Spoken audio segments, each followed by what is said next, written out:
से प्यार करने वाला हो, लेकिन क्या गौसे आजम के फरमान को तुमने सुना है? क्या तुमने गौसे आजम की मोहब्बत का भरम तो भर लिया है, लेकिन तुमने गौसे आजम की भी फरियाद को सुना है? गौसे आजम फरमाते हैं कि अगर बेनमाजी मर जाए तो उसे मुसलमानों की कब्रिस्तान में दफन न किया जाए। अल्लाह फरमा रहा है, सरकार गौसे आजम फरमा रही है, मेरी तरफ तवज्जो चाहिए, सिर्फ 3 मिनट आपके और लूंगा, इससे ज्यादा बोलूं मुझे हाथ पकड़ कर नीचे कर देना, क्योंकि मैं तुम्हारे चेहरे को पढ़ रहा हूँ, मैं लगता नहीं हूँ, बेजान किताबों के बड़ा जो चेहरे पे लिखा होता है उसी को पढ़ा करता हूँ, लेकिन आज तुम जो तुम देख रहे हो सरकार गौसे आजम की मोहब्बत का भरम लेकर बैठे हो, वही गौश फरमा रहा है कि बेनमाजी अगर मर जाए तो उसे मुसलमानों के कब्रिस्तान में हरगिज़ दफन होने मत देना। अगर किसी का बाप मर जाए तो बेटा ये कहे कि मैं गौसे आजम का दीवाना हूँ तो मैं मुसलमानों के कब्रिस्तान में दफन नहीं करने दूंगा, वो मुसलमानों के कब्रिस्तान में नहीं उसको मदफन होने दूंगा। तो लोगों से समाज के अंदर क्या कहेंगे कि पागल हो गया है, मजनू हो गया है।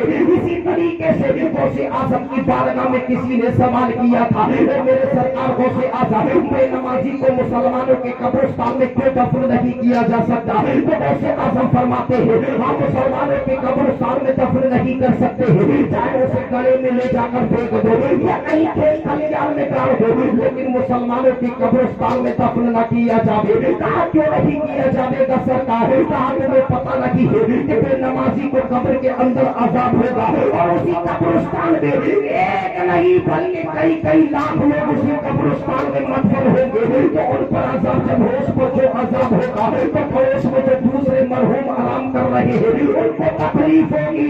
तो इस बिना पर मुसलमानों के कब्रिस्तान में बेनमाजी को दफन न किया जाए, इसलिए कि कुरान मुकद्दस के अंदर अल्लाह इरशाद फरमाता है, फवैलुल लिल मुसल्लीन अल्लज़ीना हुम अन सलातिहिम साहून, यानी उन बेनमाजियों के लिए वैल है। वैल समझते हो जो नमाज में सुस्ती करते हो, जो नमाज में काहिली करते हो, वैल जानते हो किसको बोलते हो?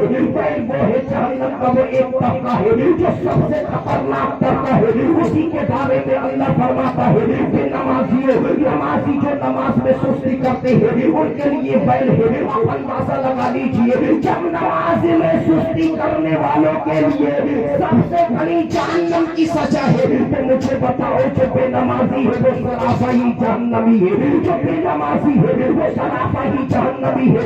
इस ख्याल से गौसे आजम फरमाते हैं, बेनमाजी को मुसलमानों के कब्रिस्तान में दफन न किया जाए। अगर किसी का बेटा इंतकाल कर जाए तो आप ये कहें मैं गौसे आजम का दीवाना हूँ, मैं मुसलमानों के कब्रिस्तान में दफन होने नहीं दूंगा, तो लोग उसको पागल कहेंगे, बेवकूफ कहेंगे, या कोई ऐसा करने के लिए तैयार होगा, कोई बेटा ऐसा करने के लिए तैयार होगा, हर किस नहीं हो सकता है, कोई बाप ऐसा करने के लिए तैयार होगा, हर किस नहीं हो सकता।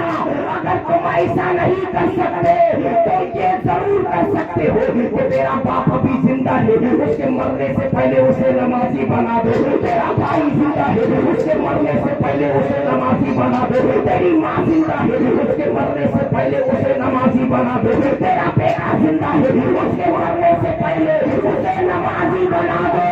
जब नमाजी बना दोगे तो कोई भी मोहब्बत आ जाएगी, परवरदिगार आलम का फैसला।